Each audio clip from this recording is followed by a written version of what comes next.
जी अस्सलाम वालेकुम। आज हम अपना लेक्चर नंबर 7 स्टार्ट करने जा रहे हैं, जो कि हम इसमें देख रहे थे, सीख रहे थे हम एक्सेल को कि एक्सेल पे कैसे वर्क किया जाता है, किस तरीके से हम एक्सेल पे वर्क करते हैं, इसकी वर्किंग को जानते हैं। तो चले वक्त ज़ाया किए बगैर हम चलते हैं एक्सेल की तरफ। एक्सेल को ओपन कर लेते हैं। माइक्रोसॉफ्ट एक्सेल ब्लैंक वर्कबुक यहाँ से ले लेते हैं। तो हमने होम टैब का ये यहाँ तक हिस्सा कंप्लीट कर लिया था। इटैलिक कैसे करते हैं, बोल्ड कैसे करते हैं, अंडरलाइन कैसे करते हैं, बॉर्डर कैसे लगाते हैं, कलर कैसे किया जाता है, उसके टेक्स्ट का कलर कैसे चेंज किया जाता है, उसके फॉन्ट्स कैसे चेंज किए जाते हैं, फॉन्ट्स को बड़ा कैसे किया जाता है, कैपिटलाइज कैसे किया जाता है, इंक्रीज एंड डिक्रीज कैसे किया जाता है। अब थोड़ा सा और चेंजिंग हम सीखते हैं। आगे वाला पोर्शन, ये वाला हिस्सा हम सीखते हैं एक्सेल में कैसे वर्क किया जाता है इस हिस्से पे। तो चले, फर्स्ट ऑफ ऑल हम यहाँ पे कुछ टेक्स्ट टाइप कर लेते हैं। मैंने यहाँ पे लिख दिया जवाद। तो जवाद मैंने यहाँ पे मेंशन किया है, तो इसको मैं सेलेक्ट कर लूंगा। इसको थोड़ा सा बड़ा कर लेते हैं फर्स्ट ऑफ ऑल। तो यहाँ से थोड़ा सा इंक्रीज कर लेंगे टेक्स्ट को, यहाँ से हम इसको रो को स्ट्रेच कर लेंगे। तो यहाँ पे हमने जवाद लिखा है। अब ये जवाद है, तो मैं इसको थोड़ा सा रो को थोड़ा सा और इंक्रीज कर रहा हूँ, बड़ा कर रहा हूँ, कॉलम को भी और रो को भी। ये कॉलम को भी और मैंने रो को भी बड़ा कर दिया। अब मेरा टेक्स्ट ये नीचे एक कॉर्नर पे शो हो रहा है, ये तो बुरा लग रहा है। तो इसको मैं ठीक करना चाहता हूँ। अगर मैं इसको दरमियान में लेकर आना चाहता हूँ, तो यहाँ पे ये देखें, ये सेंटर वाली ऑप्शन है। मैं सेंटर पे चला जाऊंगा तो ये सेंटर में मेरा टेक्स्ट आ जाएगा। अगर मैं कहता हूँ कि ये जी राइट साइड पे आ जाए, तो राइट साइड पे मैं इधर क्लिक कर दूंगा, राइट साइड पे आ जाएगा। अगर मैं कहता हूँ जी लेफ्ट साइड पे चला जाए, तो लेफ्ट साइड पे चला जाएगा। यहाँ पे क्लिक करेंगे अगर हम। और अब देखें ये नीचे नीचे शो हो रहा है। अगर मैं चाहता हूँ कि दरमियान में आ जाए और ऊपर आ जाए, मिडल में सेंटर में आ जाए प्रॉपरली, तो ये देखें ये सेंटर में आ गया, प्रॉपरली एक सेंटर में आ गया। अगर मैं चाहता हूँ कि इधर ही रहे बट ऊपर चला जाए, फुल ऊपर, तो यहाँ पे ये आप चले जाएंगे टॉप लाइन पे, मिडल लाइन, टॉप लाइन और बॉटम लाइन। अगर आप चाहते हैं सबसे नीचे ही चला जाए, बॉटम पे चला जाए, तो बॉटम लाइन पे क्लिक कर लेंगे। और अगर आप चाहते हैं राइट साइड लेफ्ट साइड पे रहे और सबसे टॉप लाइन पे चला जाए, तो टॉप लाइन पे ले जाए। यहाँ से आप चेंजिंग कर सकते हो अपने टेक्स्ट को लेके, किधर आप उसको फिट रखना चाह रहे हैं। ठीक है। उसके अलावा आप इसकी ओरिएंटेशन चेंज कर सकते हैं, प्रॉपरली इसकी ओरिएंटेशन आप चेंज कर सकते हो। इसका एंगल, ये देखें क्लॉकवाइज मैंने कर दिया इसका एंगल। ये एंगल इसका क्लॉकवाइज हो गया। यहाँ से चले जाएं, ये क्लॉकवाइज एंगल है। अभी भी क्लॉकवाइज हम कर लेते हैं, बट डाउन क्लॉकवाइज कर लेते हैं। अब वर्टिकल टेक्स्ट करना चाह रहे हैं, तो वर्टिकल टेक्स्ट हो जाएगा। वर्टिकल टेक्स्ट हमें कैसा शो होगा, ये देखें जी, ये वर्टिकल टेक्स्ट है। वर्टिकल, हॉरिजेंटल भी है जी, रोटेट भी है जी। रोटेट हम देख लेते हैं, रोटेट टेक्स्ट डाउन कर लेते हैं, ये डाउन रोटेट टेक्स्ट हो गया हमारा। फॉर्मेट सेल्स अलाइन पे चले जाएं आप। यहाँ पे डिग्रीज दे के यहाँ पे आप प्रॉपरली मेंशन करके कितने परसेंट आप देना चाहते हैं, कैसे आप शो करवाना चाहते हैं टेक्स्ट को। तो मैंने यहाँ पे चले 80 है, मैं कह देता हूँ जी 70% मैं इसको डिक्रीज करना चाहता हूँ। अगर आप इंक्रीज करना चाहते हैं तो ऊपर चले जाएंगे, मैं भी डिक्रीज करना चाहता हूँ, इसको डाउन पे रखना चाहता हूँ। तो ये देखिए 70% इसका सेंटर हो चुका है। ठीक है। अब लेफ्ट पे रखना चाह रहे हैं, इसको राइट पे रखना चाह रहे हैं, यहाँ पे आप सिलेक्शन कर सकते हैं। उसके बाद आ जाए जी, इसको हम कर लेते हैं टेक्स्ट वाइज ही। इसको देखें, अब इसको हम खत्म कर देते हैं। आ जाते हैं अपने वर्क की तरफ फिर से। जवाब, तो यहाँ पे हम आगे इसको फिर से हम थोड़ा सा बड़ा कर लेते हैं, ताकि ठीक से समझ सके हम इस चीज़ को। और मैं थोड़ा सा कॉलम और रो को एडजस्ट कर रहा हूँ। ये एडजस्ट हमने कर लिया, कॉलम और रो को यहाँ से पकड़ के कॉलम को एडजस्ट कर लिया और यहाँ से पकड़ के रो को एडजस्ट कर लिया।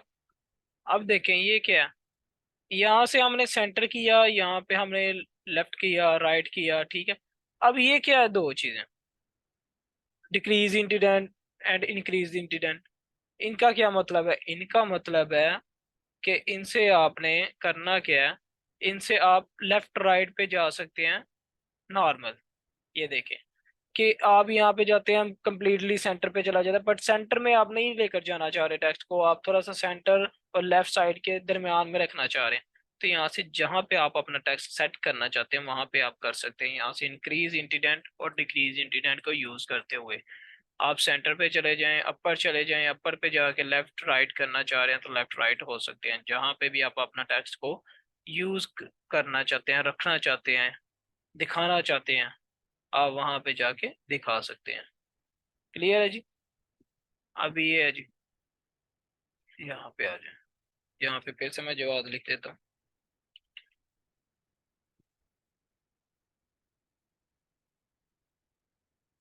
यहाँ पे हमने जवाब लिख दिया और हम इसको अब किस तरीके से चलें जी।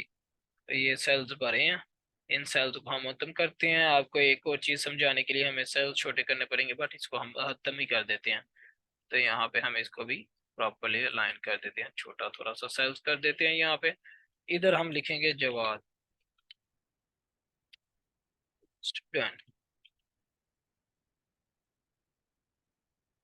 ये जवाब स्टूडेंट किया। अब देखें जी ये सेल से बाहर जा रहा है, मेरा ये वर्क मेरे सेल से बाहर जा रहा है, दूसरे सेल्स में भी मिल रहा है, बट मैं ये दिखाना चाहता हूँ इसी सेल के अंदर। तो यहाँ पे आ रहा है ये रैप टेक्स्ट। ठीक है, ये रैप टेक्स्ट के ऊपर आएंगे और आप यहाँ पे क्लिक कर देंगे तो आपके उसी सेल्स के अंदर आपके टेक्स्ट को ये एडजस्ट उससे ही कर देगा। उसी सेल्स के अंदर ये एडजस्ट कर दिया उसने। एक ये तरीका हो गया। दूसरा तरीका तो मैं आपको ये बता रहा था ना कि आप सेल्स को रो को बड़ा कर लें तो उस हिसाब से भी ये एडजस्ट हो जाएगा, बट उससे वो देखिए कॉलम बड़ा हो गया।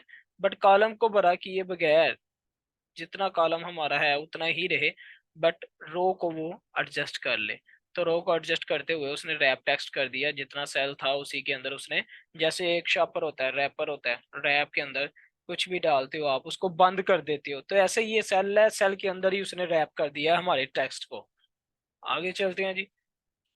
अब फिर से इसको मैं थोड़ा सा पहले जैसा कर देते हैं। ये देखें, ये सेल को हमने, ये अभी भी एक और दूसरी चीज है, अगर ये सेल्स को मैं ऐसे ही रखना चाहूँ, कॉलम को भी रो को भी मैं इसी तरीके से रखना चाह रहा हूँ, ऐसा ही दिखाना चाह रहा हूँ, कॉलम भी ऐसा रहे और रो भी ऐसा ही रहे। ठीक है, कॉलम भी ऐसा रहना चाहिए और रो भी ऐसे रहनी चाहिए। तो वो किस तरीके से रहेगी? यहाँ पे मैं जाता हूँ, इसको सिलेक्ट किया और यहाँ पे ये आ रहा है मर्ज and centre. Merge and centre पे मैं क्लिक करूंगा तो ये देखें, ये सॉरी, इसको मैं मर्ज एंड सेंटर पे क्लिक कर देता हूँ।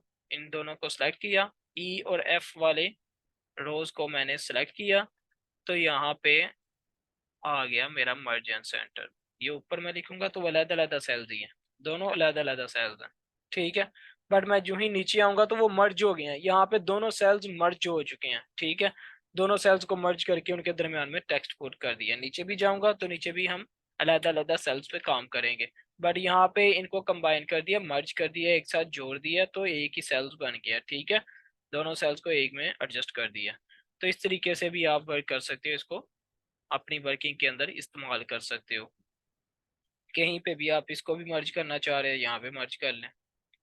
ओके कर दें, ये मर्ज हो गया जी, इधर भी मर्ज हो गया, इधर भी मर्ज हो गया, नीचे वैसे ही अलग अलग सेल्स। तो ये काम आती है आपकी वर्किंग तब जब आप अच्छे तरीके से वर्क करना सीख जाते हो। इसको अपनी वर्किंग में अप्लाई करते रहोगे तो आपको मद्देनजर ये चीजें याद रहेंगी। इन चीजों को आप इस्तेमाल करोगे, जितना ज्यादा प्रैक्टिस करोगे इन चीजों की उतना ज्यादा आप सीख पाओगे। इसको अच्छे तरीके से अपनी चीजों में अंडरस्टैंड कर पाओगे, अपने फाइल्स वगैरह डॉक्यूमेंट्स जो आप तैयार करते हो उनके अंदर इसका इस्तेमाल कर पाओगे।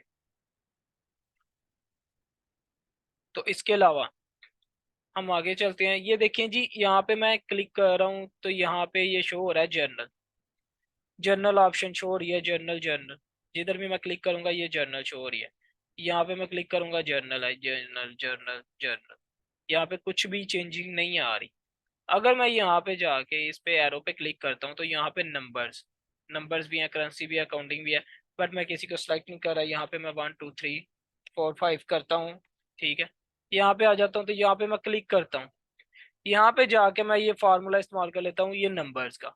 यहाँ पे नंबर्स डिफाइन करेगा। अब मैं यहाँ पे जो भी पुट करूँगा, अगर मैं इसको रेज भी कर देता हूँ, यहाँ पे मैं फिर से पुट करता हूँ, तो ये नंबर्स में शो होगा। ये देखें यहाँ पे मैं जा रहा हूँ, ये जनरल शो हो रहा है, यहाँ पे ये जनरल शो हो रहा है, तो यहाँ पे भी जनरल शो हो रहा है। यहाँ पे अगर मैं क्लिक करूंगा तो ये नंबर्स फॉर्मेट इसके ऊपर अप्लाई है, यानी कि इस सेल के अंदर नंबर फॉर्मेट अप्लाई है, इससे नीचे वाले सेल्स के अंदर नहीं।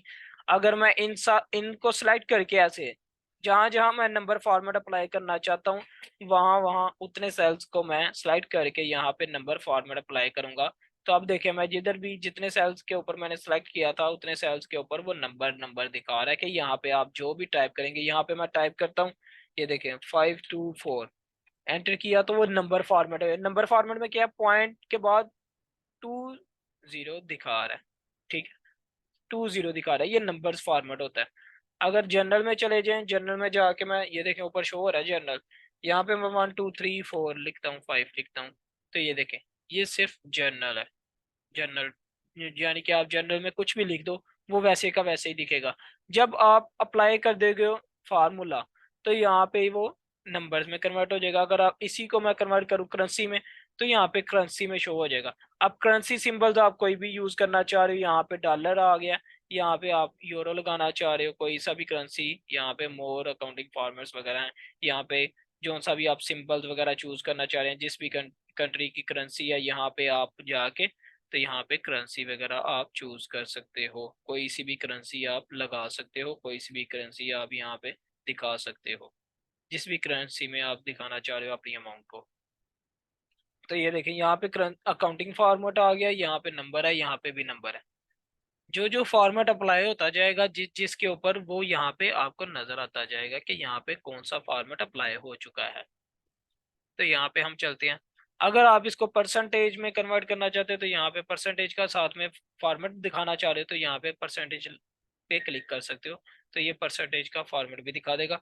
अदरवाइज यहाँ पे 1 2 5 मैं कर देता हूँ, कुछ भी अमाउंट पुट कर देते हैं, तो आपके कीबोर्ड के ऊपर भी परसेंटेज का साइन होता है। अगर आप इसके आगे परसेंटेज दिखाना चाह रहे हो या परसेंटेज का साइन लगाना चाह रहे हो, तो यहाँ पे परसेंटेज का साइन लग जाता है, ठीक है। शिफ्ट के साथ +5 करेंगे तो आपका साइन लग जाएगा परसेंटेज का, शिफ्ट के साथ +5।